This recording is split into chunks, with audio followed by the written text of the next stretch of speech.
Engineering 104, the engineering profession. This is class number 3 for Thursday, the 30th of January. We'll begin with a couple of announcements. First of all, this class is being posted online because I'm off campus and out of the state attending an engineering meeting. And so we'll have class as per our normal schedule starting on Thursday, the 6th of February. We'll meet again in person. I'll give you a reminder that reading quiz number 2, which covers chapter 2 in the textbook, is available till 11 a.m. on the 30th of January. This lecture is posted for our 11 a.m. on the 30th of January meeting, but there's the possibility that some of you may be watching it early. So just a reminder to complete reading quiz number 2.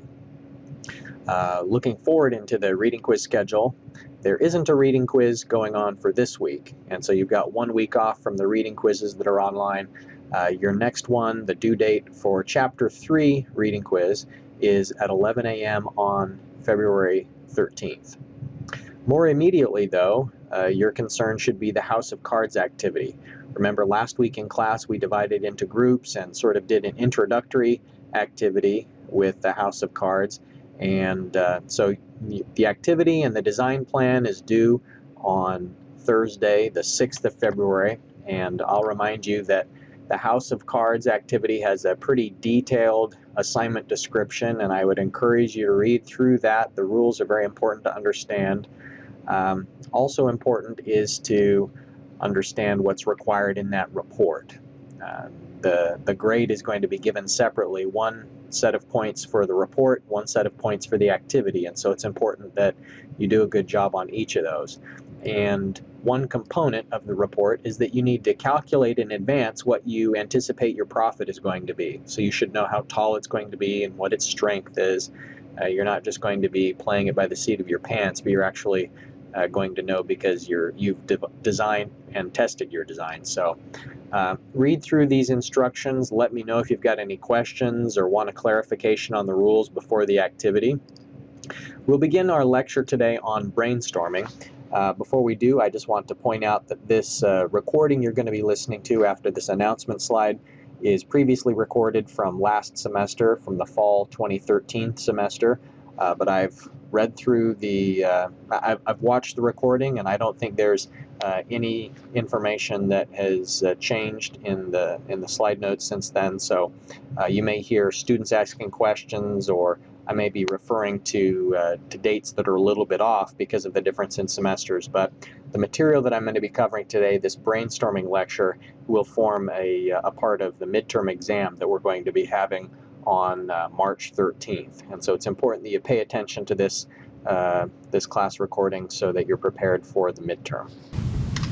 Well, what we're going to be talking about today is brainstorming, because often in the design process there's a problem, and you know there's more than one way to solve the problem, but you need to identify as many alternatives as possible, because selecting the best alternative can't be accomplished unless you have lots of different options to choose from in solving the problem. And so sometimes designing a solution begins with just generating a lot of ideas. And so brainstorming is the process of doing that. It's the process of identifying lots of courses of action. And there are a couple of different kinds of brainstorming, but all of them have some common rules that we're going to talk about before we do a brainstorming activity today.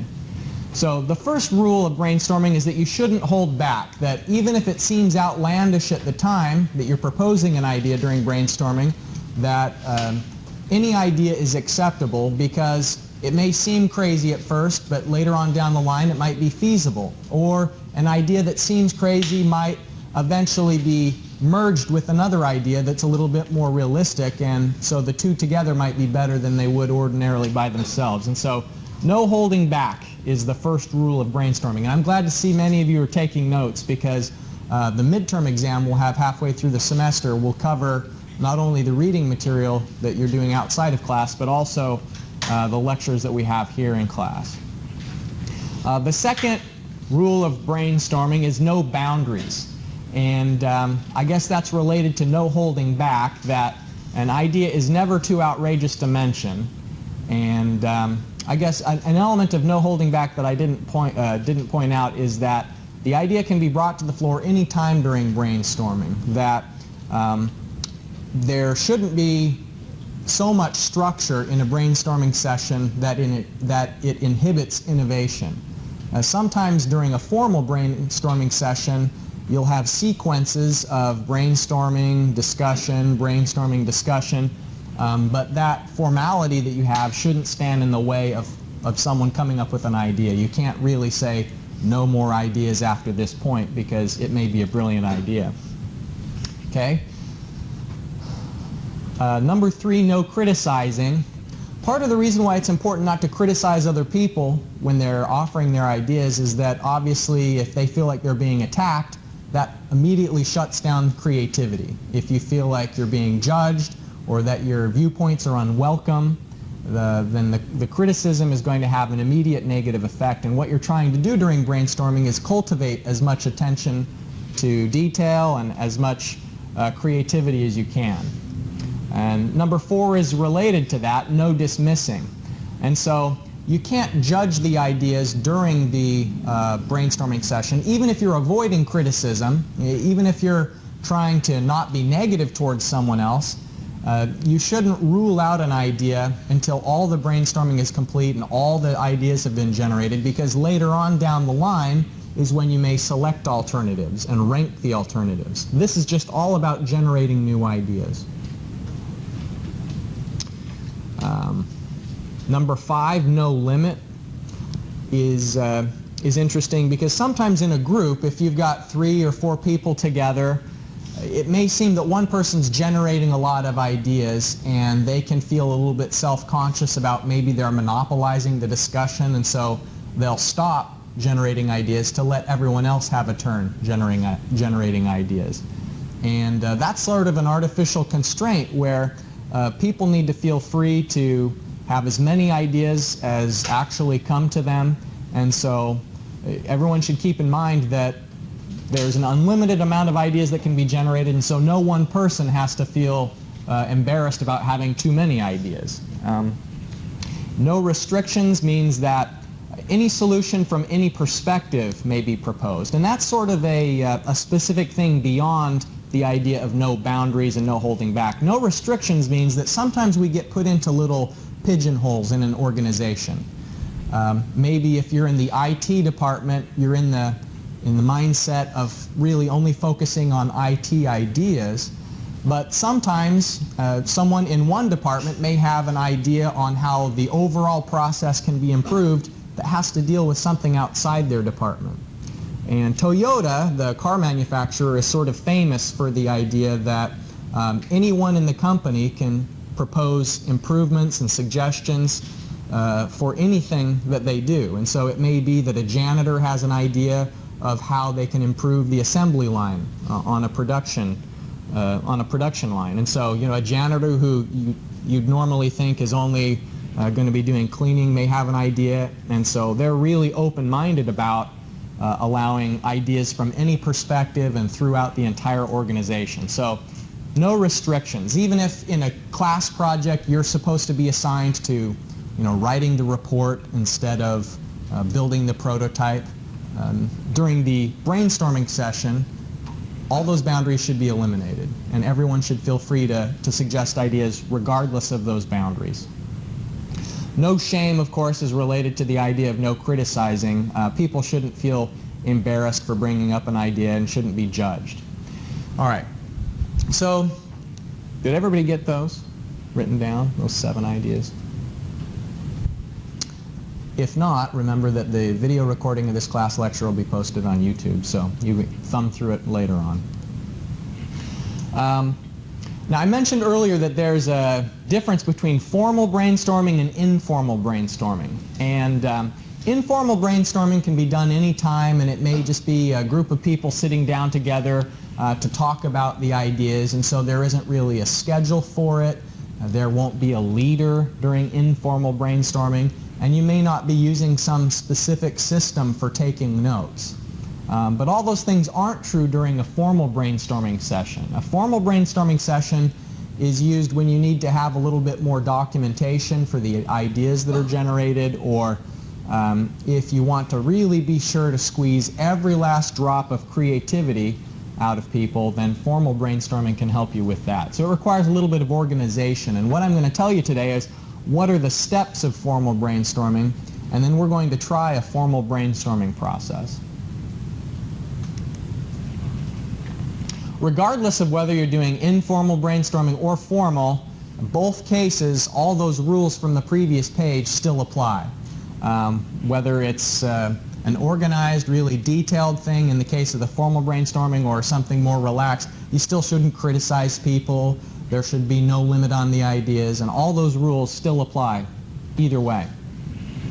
The purpose for a formal brainstorming process is to try and have that creative atmosphere that has people generating lots of ideas, but also to try and avoid some of the chaos or competition that can exist. Because sometimes in an informal brainstorming session, think about there are more people in a group that are more talkative than others.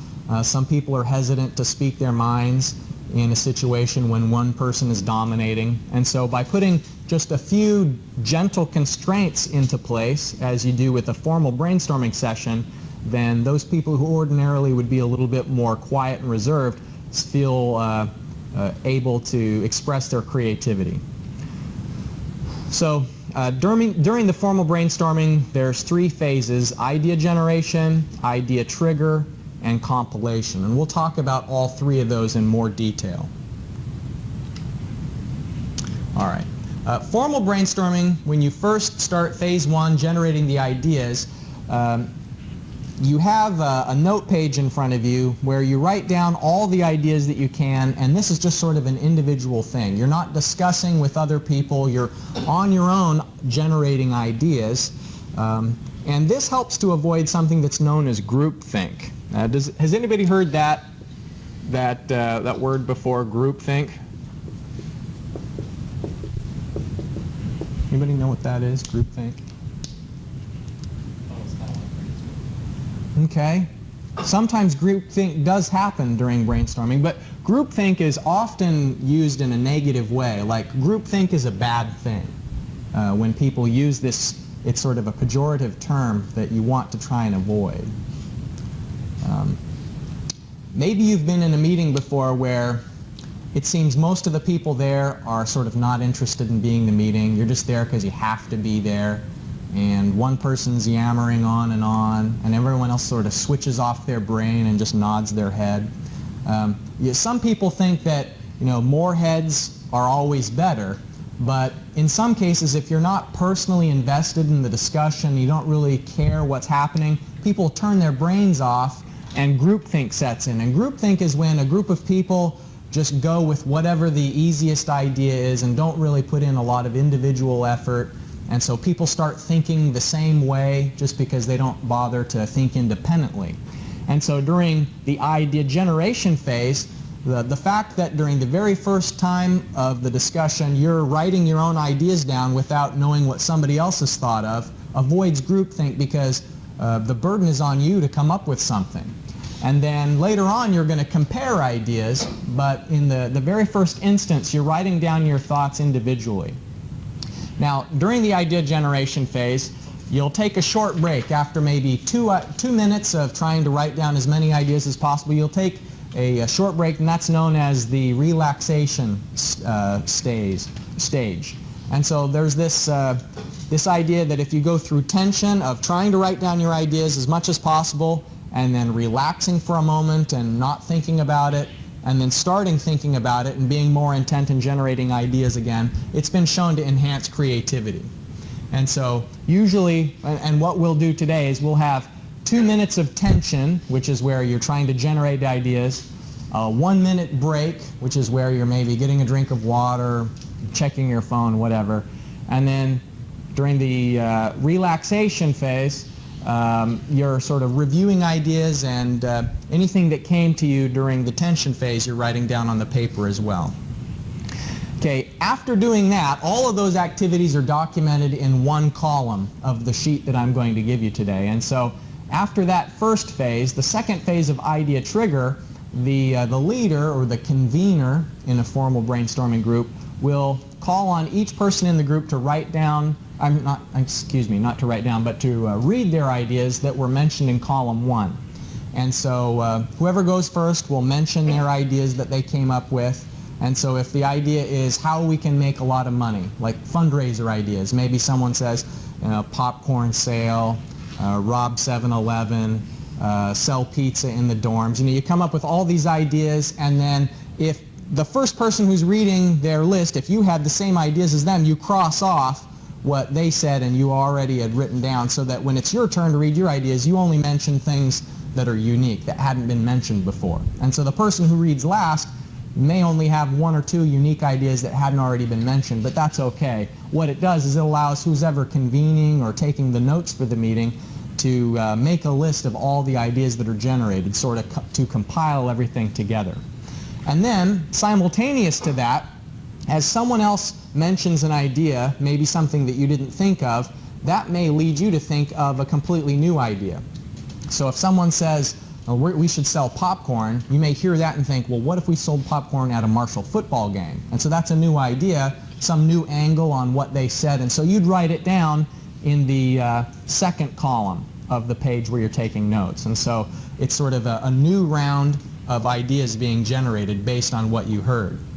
And so continuing with this during the idea trigger phase, after everyone has read everything that was in column 1 and you've written down some new ideas in column 2, then you can go through the process again of some silent time for you to try and think of new ideas, the relaxation, tension, and going back and forth between having like an individual period of time where you write down your ideas and then people reading through the ideas and not yet really discussing their feasibility, because remember, that's something separate. Not trying to rank the ideas, because at this point you're only trying to generate ideas, not to see how feasible they are.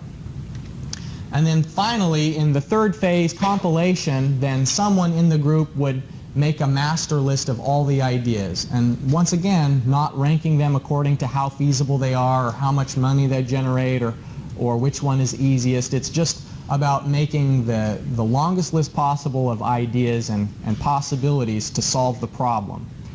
And there's a quote here that's attributed to General Eisenhower, who eventually became one of the presidents of the United States. He said during World War II that plans are nothing, but planning is everything.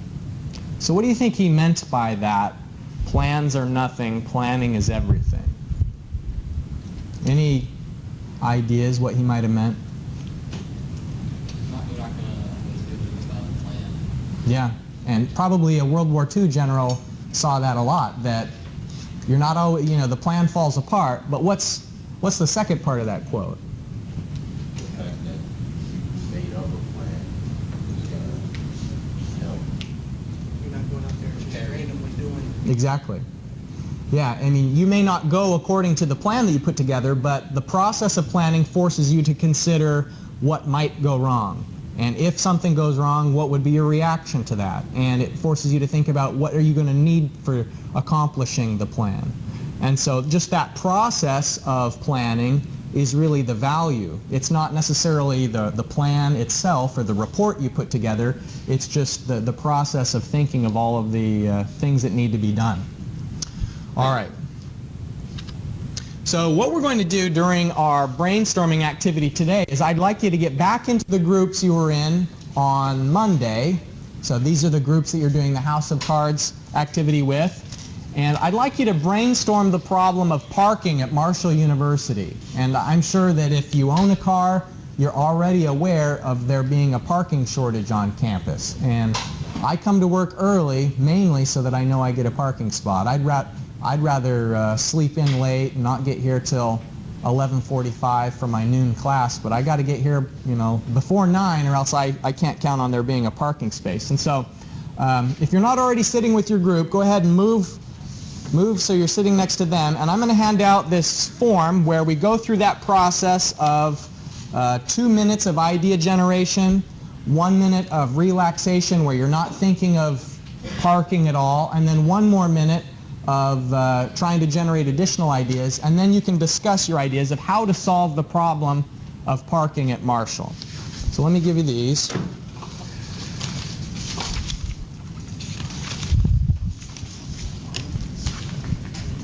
Remember, no idea is too crazy when you're generating as many alternatives as you possibly can.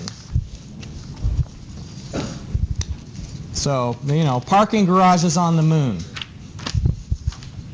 Feel free. All right, so once you get the paper, I'll get out my timer here and we'll do the 2 minutes of individual idea generation, 1 minute where you're supposed to not think about parking at all, 1 additional minute of idea generation, and then you can have a small discussion with the people in your group.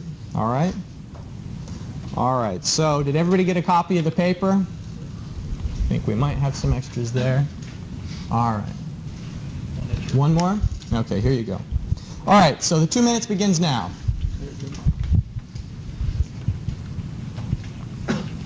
Is there ideas to make it better? Yeah, how would you solve the parking problem at Marshall? What would improve the current situation?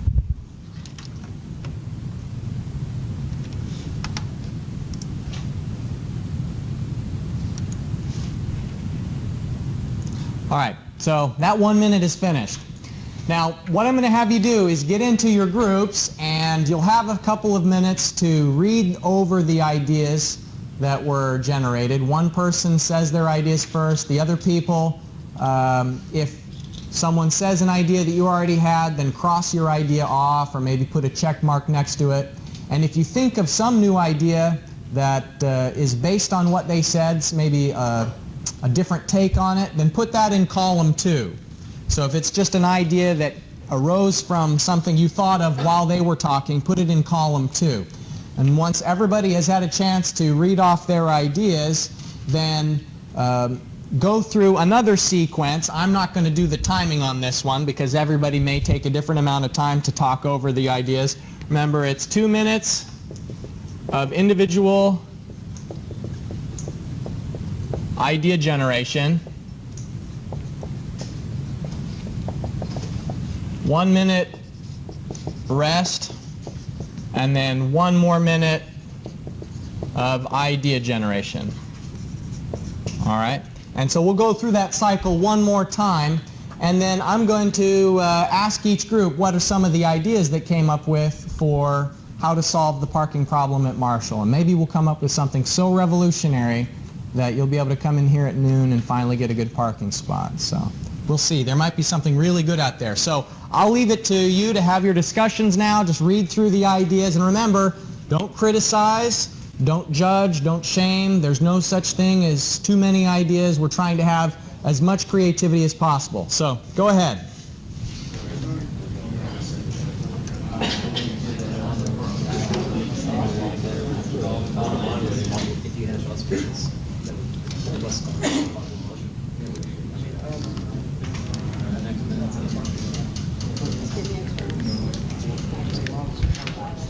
All right, I'm interested to hear what ideas you've maybe come up with.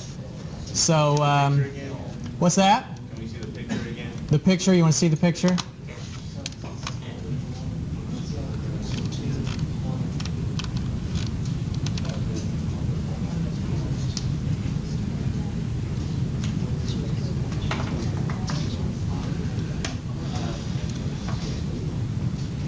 All right, let's start with Team 8. I'm curious to know what some of the ideas are that you came up with solving the parking problem. Team 8. So just to review, here's the teams, if you don't remember what team you were in. So Team 8 is Tudor, Van Adder, and Williams. So Team 8, what are some of your ideas on how to solve the parking problem?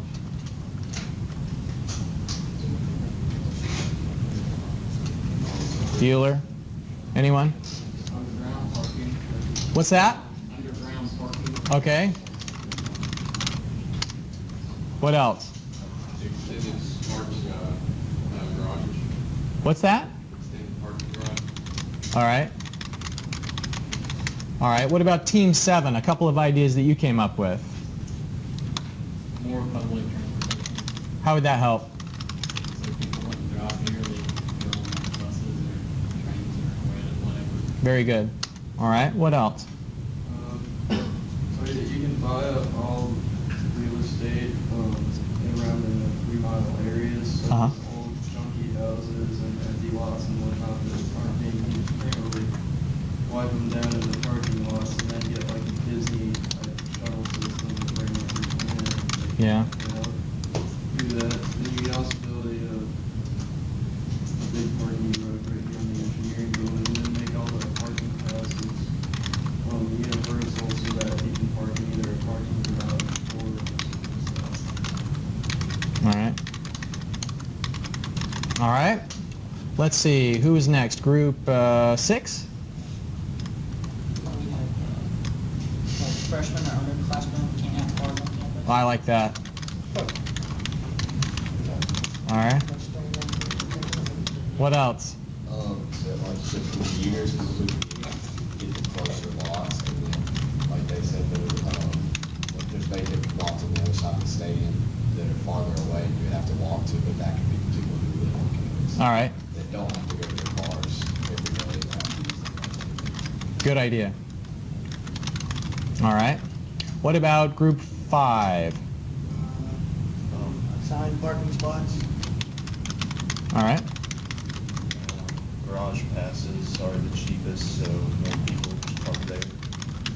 That's an interesting thought because you got to drive all the way up. It's maybe a little bit less convenient. It's interesting because now they're more expensive. Yeah. All right. And I think that a lot of the garages are empty. They certainly fill up. Yeah. Because no one wants to. I went in one yesterday. It's more expensive and it's kind of a hassle. Yeah. I'd park in there if they were Yeah. less expensive. All right. Group 4. You could raise the price on a parking pack. And how would that help? Nobody would want to buy a pack. Yeah. So people would be discouraged from driving. You know, if too many people driving cars is the problem, maybe they'd carpool. You know, make it more expensive, and then there'll be less of it. All right. What else? Space management, put smaller cars in specific parking lots, All right. so we take out that average. Ah, okay. space extra. All right. Very good. Are we on group 3 now? All right. Any new ideas that haven't been mentioned yet? Like limit, put out a certain number of parking limits and that's it. And your commuters get priority, then seniors, juniors, everybody on campus. All right. Work with places in the community, like Steel West Virginia over here has a ton of parking spaces, like you're not gonna use. But, a lot of apartments there. Yeah. All right. Yeah, there may be, places where they're working the night shift and they don't need their parking during the day. Who knows? All right, group 2. Find a way to reward students for carpooling. All right. Take out the meters surrounding campus and allow parking there for parking fences. And how would that help? We get more parking for people around campus and then people that pay for the meter to go park down maybe 1 block away instead of. Okay. All right. And group 1. We could ban all non-Marshall associated cars from campus, like parking under the meters, because not everybody that's parked under meters is associated with Marshall. All right.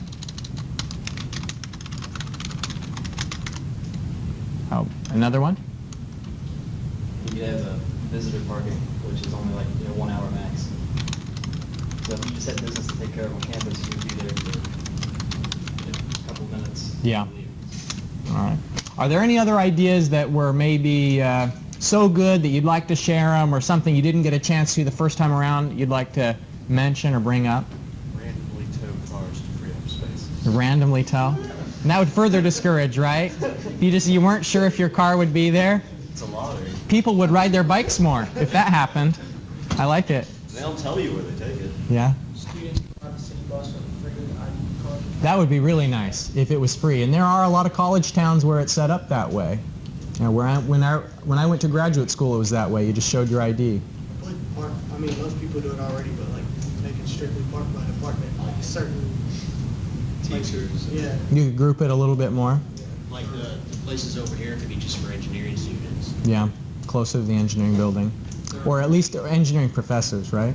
If you're either going to be better campus housing, maybe people would live on campus and not have a car. That's true. If there would be fewer commuters if there were better housing options. That's an interesting point. Fat Patty's located right on campus, and maybe half the people that park near Fat Patty's. Right. And I've wondered, we've got a, basically it's a junk recycling mill just off campus, and I thought, it's too bad campus doesn't go to the river. I mean, it'd be beautiful real estate, but at the same time, we're also experiencing a parking shortage in the short term. Was there another idea over here? What was yours?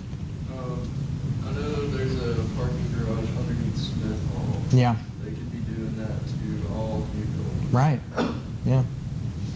Okay, well, those are some interesting ideas.